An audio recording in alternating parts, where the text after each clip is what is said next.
starting with the name of Almighty, the most beneficent and merciful.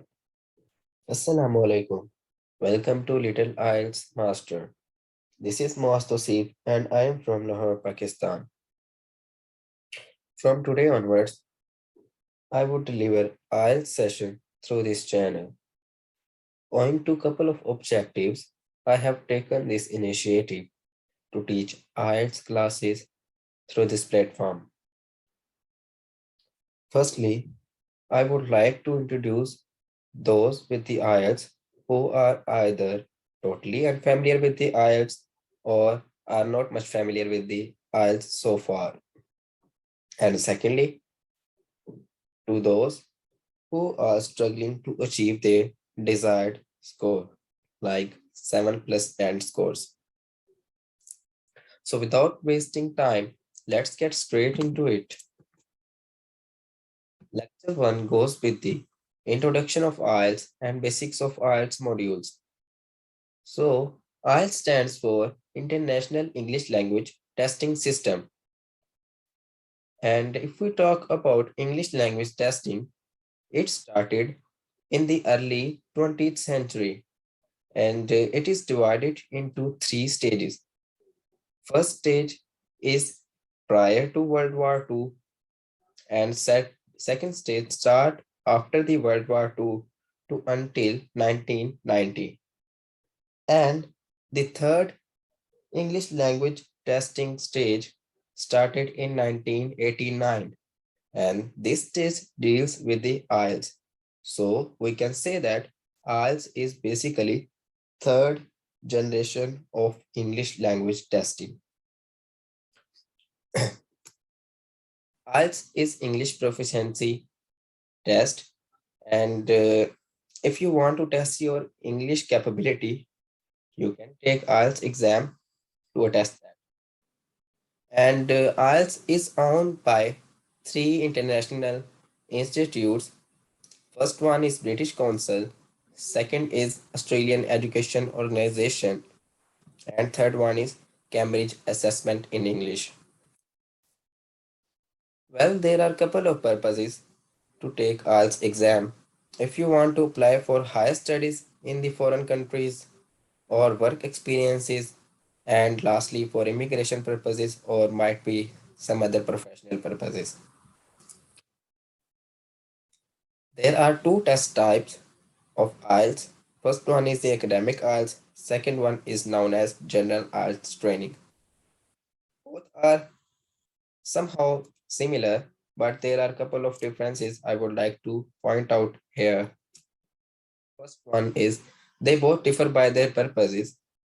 Since academic test is for those who want to apply for higher studies or professional purposes, and general training is for those who want to get work experience in the foreign country or for immigration purposes. And if we talk about difference by modules, so academic and general IELTS differ by reading and writing tests. However, listening and speaking modules are similar in both the test types. Let's talk about IELTS modules. IELTS consists of 4 modules: listening, reading, writing, and speaking. Listening and reading, they are collectively called receptive skills. Writing and speaking are collectively known as productive skills. Since in writing and speaking, we have to put our own effort to produce answers, either by speaking or either by writing some essays. However, in listening and reading, we only need to utilize our English skill to find out 1 or 2 word answers.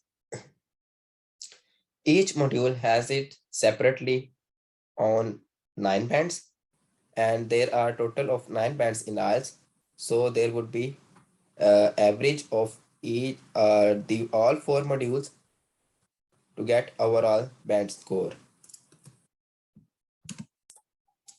So starting with the IELTS listening, in IELTS listening, you will have to listen a recording that would approximately last about 30 minutes, and you will be given 10 minutes extra to transfer your answers from question paper to the answer sheet. And in hours listening, there would be total 40 questions, and each question is of worth 1 mark. So there would be 40 marks. And finally, your marks would be converted into your respective band scores.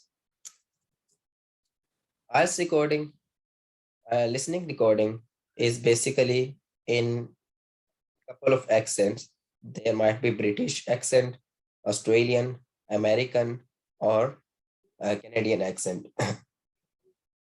So you will have to practice it out before taking IELTS exam. There are a couple of question types that involve in 40 questions. There might be fill in the blanks, there might be multiple choices, matchings, and a map, flowchart, table, and etc. IELTS listening is divided into 4 sections.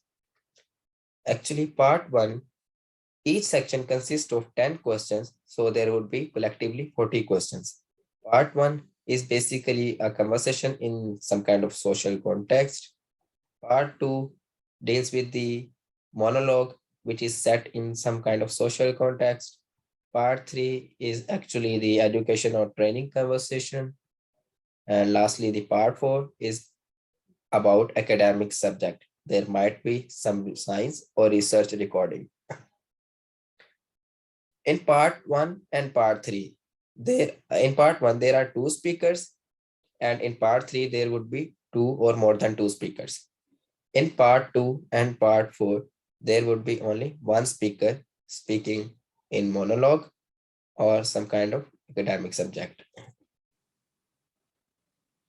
Then we talk about IELTS reading.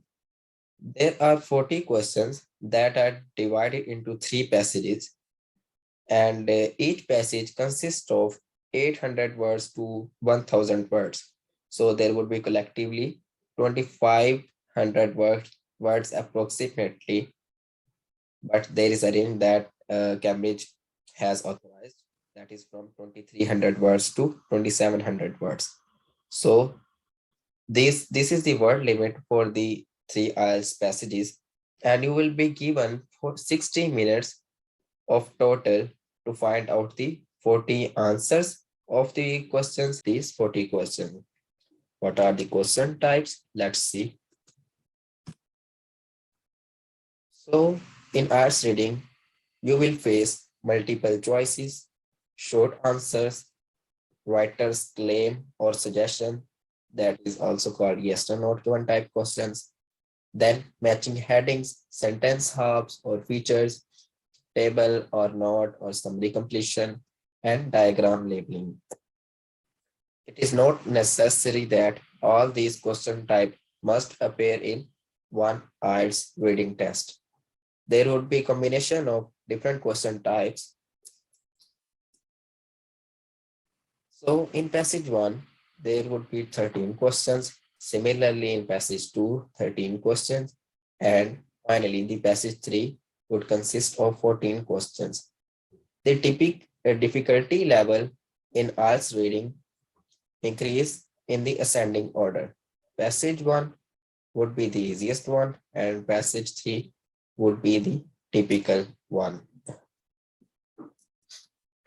Let's talk about IELTS writing. In IELTS writing, you will have to write 2 tasks, and you will have collectively 60 minutes to write out these 2 tasks, and each task has its own separate 9 bands. But keep one thing in mind, task 2 worth more than task 1. So you need to practice it out more than task 1. In task 1, it is also called information transfer task or report writing. You will be given some kind of figure or diagram, and you will have to write the report of at least 150 words in task 1. And it is suggested that you need to finish it out in 20 minutes. In task 1, you might face data-driven diagrams or non-data-driven diagrams. or might be mixed. That might include two data-driven diagrams or one data-driven and one non-data-driven. We discuss all these things in the upcoming sessions. What are these diagrams and what is the difference between these diagrams and how we will sort out these diagrams in all question types. In task 2, you will have to write an essay of at least 250 words and you will have total of 40 minutes. It is suggestion. There is no hard and fast rule that you must give task 1 20 minutes and task 2 40 minutes. It is just a suggestion. But this suggestion is actually due to the worth of this task. Task 2 worth more than task 1 and you will have to write more words in task 2. So that's why you need to finish it out in 40 minutes. There are 5 to 6 question types in task 2. I would be discussing all question types in detail in the upcoming sessions. And what is the writing assessment criteria? First assessment is done by task achievement. In task achievement, we need to focus on the degree to which task has been answered properly. Then comes the coherence and cohesion. In coherence refers to the linking of ideas through logical sequencing. And cohesion is actually how appropriately you make relationship between different sentences and within the sentences. It also involves use of linking devices. Then third thing is lexical resource. In simple term, you can call it vocabulary. So in lexical resource, you will be tested it by range of vocabulary you have used in your specific task. Last thing is the grammatical range and accuracy, or you can simply call it grammar.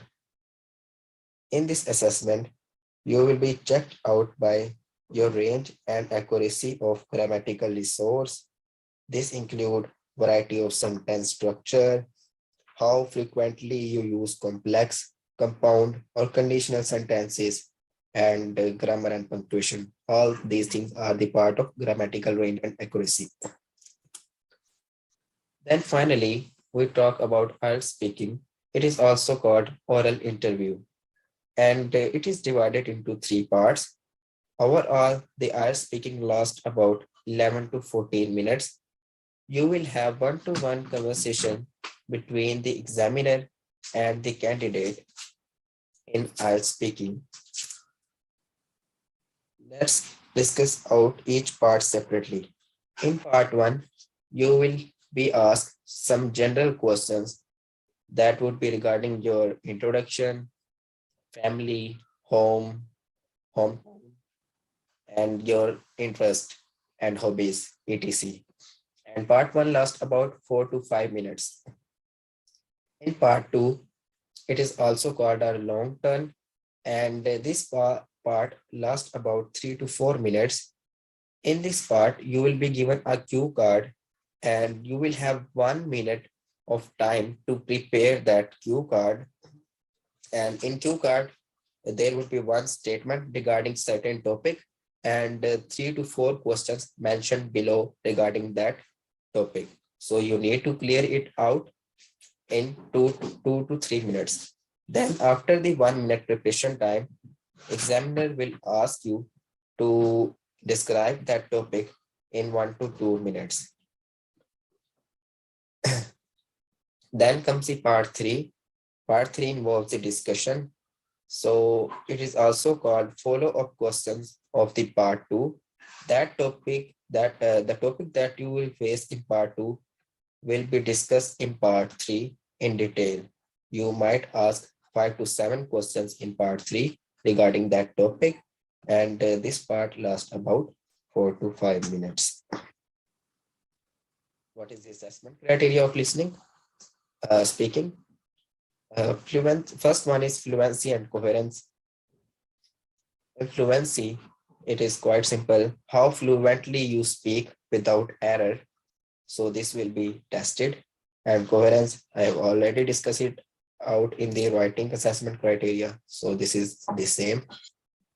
Then comes the pronunciation, how accurately you pronounce the English words and how fluently you take these words to make sentences and how you take it on to answer the questions. Then comes the vocabulary, same lexical resource that I have discussed in the writing assessment criteria. Then comes the grammatical range and accuracy, that is also called grammar. So this is all about today's lecture.